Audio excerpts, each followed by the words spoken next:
بسم اللہ الرحمن الرحیم ایاک نعبد و ایاک نستعین۔ ڈاکٹر صاحب آپ نے کئی باتیں کی تو میں سب کے سامنے شاید ہمارے باہر لوگوں کو نہ سمجھ آئے، لیکن میں چاہتا ہوں پاکستانیوں کو سمجھ آ جائے اس بات کا۔ دیکھیں، ہم نماز جب پڑھتے ہیں تو ہم اللہ سے صرف ایک چیز مانگتے ہیں کہ اللہ ان کے راستے پہ لگا جن کو تو نے نعمتیں بخشی۔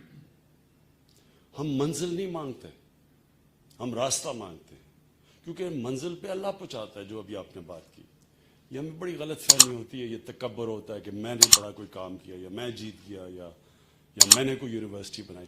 انسان کوشش کرتا ہے، اللہ نے انسان کے ہاتھ میں کوشش رکھی ہے، کامیابی تو وہ دیتا ہے۔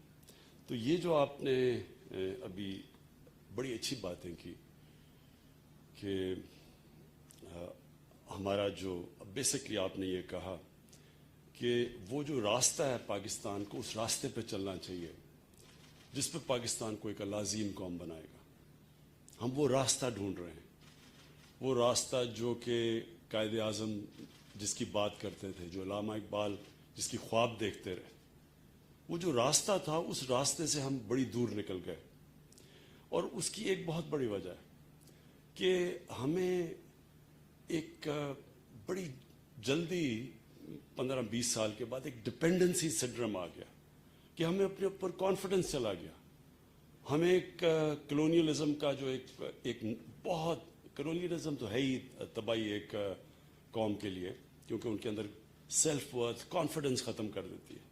لیکن جو انہوں نے ہمیں ڈپینڈنسی سنڈرم پہ لگا دیا کہ ہم ایک غلام ذہنیت کے لوگ ہیں، جو بھی ترقی کرتی ہے تو وہ مغرب کرتی ہے اور ہم ان کی بس اسے سیکھتے ہیں، یعنی ہم اچھے غلام بن جائیں۔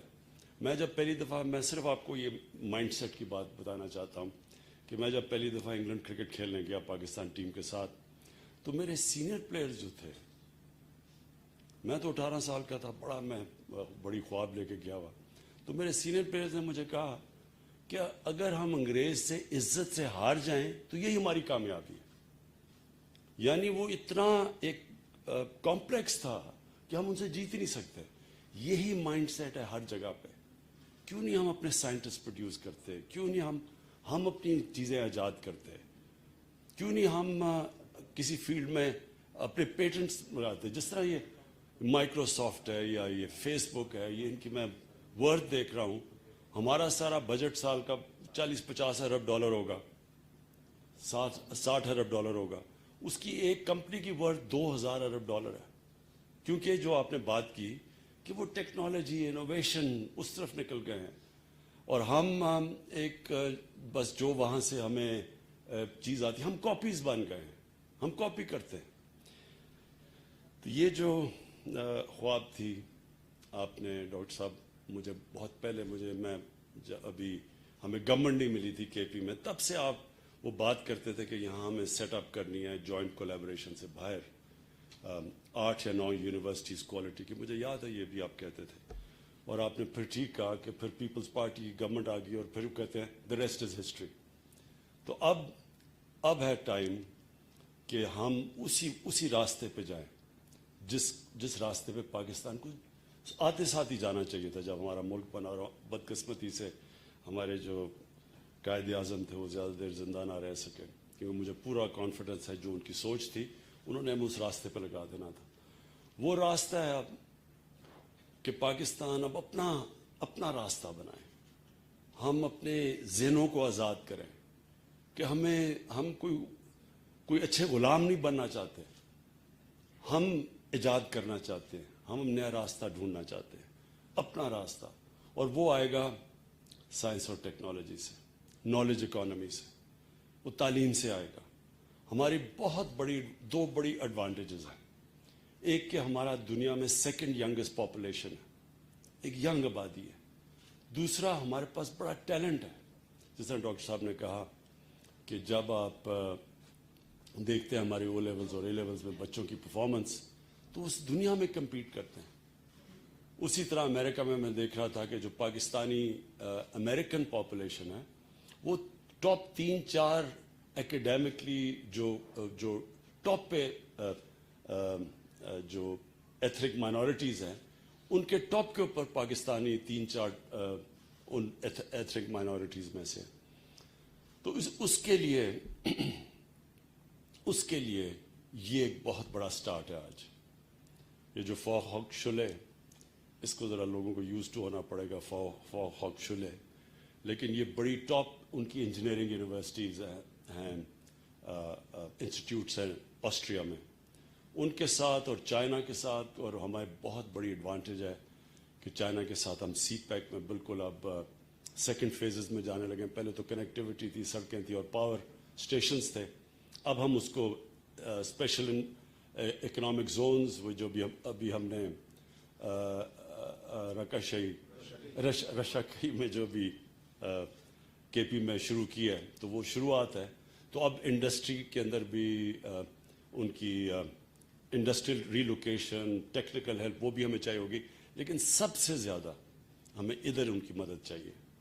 جو نئی ٹیکنالوجیز ہیں، آرٹیفیشل انٹیلیجنس، بگ ڈیٹا، یہ نئی چیزیں آ رہی ہیں دنیا میں، اس کے اندر ہمیں ان کی مدد چاہیے. اور یہاں جو کولیبریشن کیا ان کے ساتھ 5 چائنیز یونیورسٹیز اور 3 آسٹرین. یہ آسٹریا دنیا میں مانے جاتا ہے انجینئرنگ کے اندر، اور چائنا ساری ان ٹیکنالوجیز پہ اوپر جا رہا ہے. تو یہ ایک بہت بڑی، ایک پاکستان کے لیے، پختونخوا کے لیے نہیں، یہ ہری پور کے لیے نہیں، یہ پاکستان کے لیے ایک بہت بڑا step in the right direction ہے. ڈاکٹر صاحب، میری آپ یہ ٹھیک کہتے ہیں کہ ہمارا یہ جو 2 سال گزرے ہیں جب سے ہماری گورنمنٹ پاور میں ہے، تو اتنا توجہ ہم تعلیم پہ نہیں دے سکے، کیونکہ ایک سروائیول کی گیم تھی. ایک ہم اپنی اکانومی سٹیبلائز کر رہے تھے. پہلا سال تو وہی گزر گیا اپنی اکانومی کو سٹیبلائز کرنے میں. دوسرا سال شروع ہونے لگا تو یہ کووڈ آ گئی.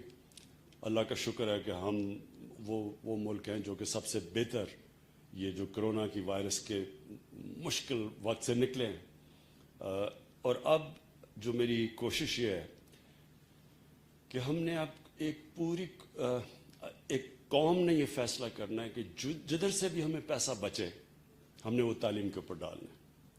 اور میری جو سب سے پہلا اب یہ ہے کہ ہمارے پاس ایک ہے ایسٹ ریکوری یونٹ، یعنی جو بھی ہم کرپٹ لوگوں کی پیسہ ریکور کرتے ہیں، میں سوچ رہا ہوں کہ قانون پاس کر کے وہ سارا جو پیسہ ہے وہ سب تعلیم کی طرف ڈائریکٹ کر دیں. کیونکہ جتنا ہم تعلیم میں انویسٹ کریں گے اتنا ہی ہمارے بچوں کی فیوچر اور ملک کی فیوچر بہتر ہو جائے گی. یہ بڑی آپ نے اچھی ایڈوانٹیج دی، ایگزامپل دی سنگاپور کی، کہ سنگاپور کے 50 لاکھ ہوں گے، 60 لاکھ لوگ ہوں گے سارے، ہم 22 کروڑ لوگ ہیں، اور وہ 330 ارب ڈالر کی ایکسپورٹ کرتے ہیں اور ہم 25 ارب ڈالر کی ایکسپورٹ کرتے ہیں. اور یہ شو کرتا ہے کیونکہ انہوں نے بڑی ان کے لیڈر لی کوان یو نے ڈائریکشن دیا سنگاپور کو سائنس اور ٹیکنالوجی کی طرف. اور جس طرح مہاتر محمد نے، انہوں نے الیکٹرانکس کی طرف اپنی ڈائریکٹ کیا. پہلے تو ان کے بھی ربر اور ٹن کی ایکسپورٹس تھیں، اور انہوں نے پورا پلان کر کے پہلے اسمبلی پلانٹس بنائے، پھر الیکٹرانکس کو اسمبلی پلانٹس کاٹیج انڈسٹری بنایا پہلے، کہ گھروں میں لوگوں نے اسمبلی الیکٹرانکس کی شروع کی، اور پھر دیکھتے دیکھتے 80 ارب ڈالر کی انہوں نے ایکسپورٹ شروع کر دی. تو ہمارا بھی اب یہ ڈائریکشن ہے، ہمیں پورا بحیثیت قوم ایک اب نالج اکانومی کی طرف جانا ہے.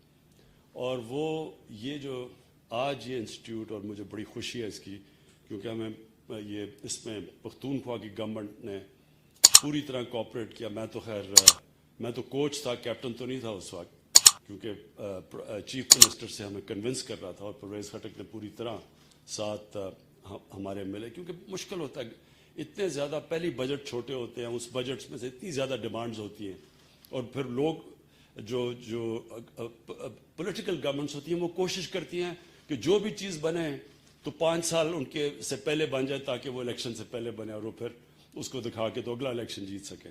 تو اس طرح کی انسٹیٹیوٹ جو بڑا لانگ ٹرم جسٹیشن تھا، بڑی میں داد دیتا ہوں پختونخوا کی حکومت میں کہ انہوں نے اس میں انویسٹ کیا. اور یہ آج شاید وہ ایک سٹیپ لیا جو باقی جتنی بھی انہوں نے اچھے کام کیے پختونخوا کی گورنمنٹ نے، یہ سب سے بہتر ٹائم ثابت کرے گا کہ یہ سب سے بہتر انہوں نے. تو میں سب کو اکنالج کرتا ہوں میں. وہ آپ کے جو وہ مجھے نظر ہی نہیں آ رہا تو میں انہوں کیا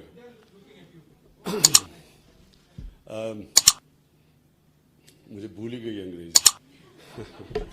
I want to take this opportunity to thank people sitting in China and in Austria. I want to thank them for the cooperation and the way they have helped us in setting up this institute and for future cooperation. So I want to thank you, and from our side, from the Pakistani, from me as the Prime Minister and my country, we want to welcome you to Pakistan. Whenever you have time, please come over. You will be our honored guests. Thank you. Okay, ji.